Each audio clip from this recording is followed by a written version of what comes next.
नमस्कार सभी भारतवासियों को मंघाणी तेजस का नमस्कार। दोस्तों, जो सैनिक सीमा रेखा पर ध्रुवतारा बन जाते हैं, उस कुर्बानी के दीपक से सूरज भी शर्माता है। गरम दहानों पर तोपों के जो सीने अड़ जाते हैं, उनकी गाथा लिखने को अंबर छोटे पड़ जाते हैं। उनके लिए हिमालय कंधा देने को नीचे झुक जाता है। चंद घड़ी सागर की लहरों का गरजना रुक जाता है। उस सैनिक के शव का दर्शन तीर्थ जैसा होता है। चित्र शहीदों का मंदिर की मूरत जैसा होता है। दोस्तों, हम सब भाग्यशाली हैं कि हमें स्वतंत्र भारत में जन्म मिला है। इसीलिए दोस्तों, इतिहास की भूलें भुलाने के लिए नहीं होती, बल्कि सबक लेने के लिए होती हैं। हम ऐसा भारत बनाएंगे जहां इमरजेंसी नहीं लगाई जाएगी, जहां दुश्मनों के जीती हुई जमीन और हारे हुए सैनिक नहीं लौटाए जाएंगे, जहां देश का बंटवारा नहीं होगा, जहां आक्रमण करने वालों को बख्शा नहीं जाएगा और अपना हक किसी को खैरात में भी नहीं दिया जाएगा, जहां भारत माँ के सीने पर लाल झंडा गाड़ने वाले के हाथ काट कर फेंक दिए जाएंगे।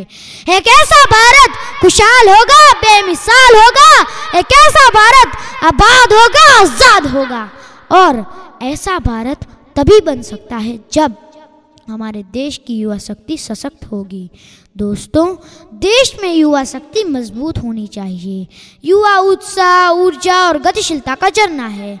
यह युवा ही तो है जो हमारी देश की विरासत को आगे बढ़ाने वाले हैं, और यह युवा ही तो है जो विकास और उपलब्धियों की नई ऊंचाई हासिल करने में हमारी मदद करेंगे। लेकिन अगर यह युवा भ्रष्ट और गैर मार्ग पर चला जाता है, तो उस देश का भाग्य अंधेरे में ही होगा और देश प्रगति नहीं कर सकता। इसीलिए दोस्तों, मजबूत इमारतों की हमेशा एक मजबूत नींव होती है।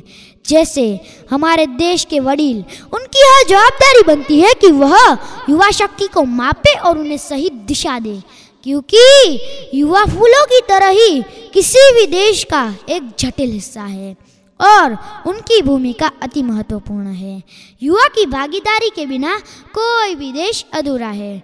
देश को प्रगतिशील और गतिशील बनाने के लिए युवा को उनका एक अनिवार्य हिस्सा बनना चाहिए, क्योंकि देश फूलों के बंडल की तरह है, जहां हर फूल की अलग खुशबू, अलग आकार और रंग है, और जब सारे गुण एक साथ आ जाए तो बना गुलदस्ता अधिक उज्जवल और सुंदर दिखाई देता है। इसीलिए दोस्तों, युवा को पहले अध्ययन पर ध्यान केंद्रित करें, स्वयं को अच्छी तरह से शिक्षित करें, क्योंकि यह केवल शिक्षा ही तो है जो उन्हें सशक्त करेगी और हमारे देश के उज्जवल भविष्य का निर्माण करेगी। और हमारे देश के युवा जन को बुरी आदतों से बचना चाहिए। आज के हमारे युवा व्हाट्सएप, फेसबुक, इंस्टा पर अपना कीमती समय बिगाड़ रहे हैं। अगर वही समय वह देश की प्रगति में दें, तो यकीनन हमारा देश युवा के साथ, नई सोच के साथ आगे बढ़ेगा और टेक्नोलॉजी की मदद से इंडिया को डिजिटल इंडिया बनाने में हमारी मदद करेगा। इसीलिए दोस्तों, किसी भी टेक्नोलॉजी का अगर सही तरह से प्रयोग किया जाए तो वह अच्छी ही है। इसीलिए दोस्तों, क्यों किसी के बदलाव की उम्मीद रखते हो तुम, जब खुद देश के लिए कुछ करते नहीं हो तुम। मैं वो देश हूँ तुम्हारा जिसकी हालत पे तुम रो रहे हो, करते कुछ नहीं, अभी भी तुम सो रहे हो। मुझे समझ नहीं आता तुम इतने व्यस्त हो गए हो कि तुम्हारा देश प्रेम साल में सिर्फ 2 ही बार जगता है। सोचो उन सैनिकों के बारे में जिनके जीवन का एक एक पल देश के लिए लगता है। दोस्तों, देशभक्ति कोई ऐसी भावना नहीं है जिसको जबरन किसी पर थोपा जाए। यह भावना खुद ही स्वेच्छा से मन में पैदा होनी चाहिए। देशभक्ति का मतलब सिर्फ तिरंगा लहराना नहीं होता, बल्कि अपने देश को सशक्त और मजबूत बनाने में ही असली देशभक्ति है।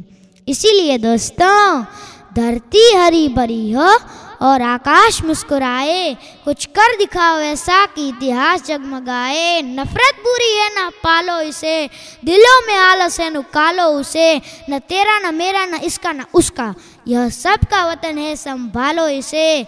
जितना दम है लगा दो, कुछ लोगों को मैं जगाता हूँ, कुछ लोगों को तुम जगा दो।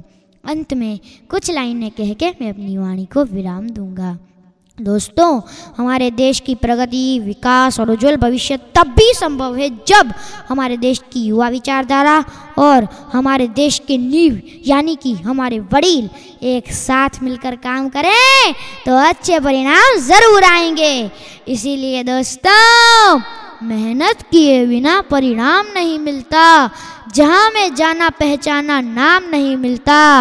मेहनत किए बिना परिणाम नहीं मिलता, जहाँ में जाना पहचाना नाम नहीं मिलता।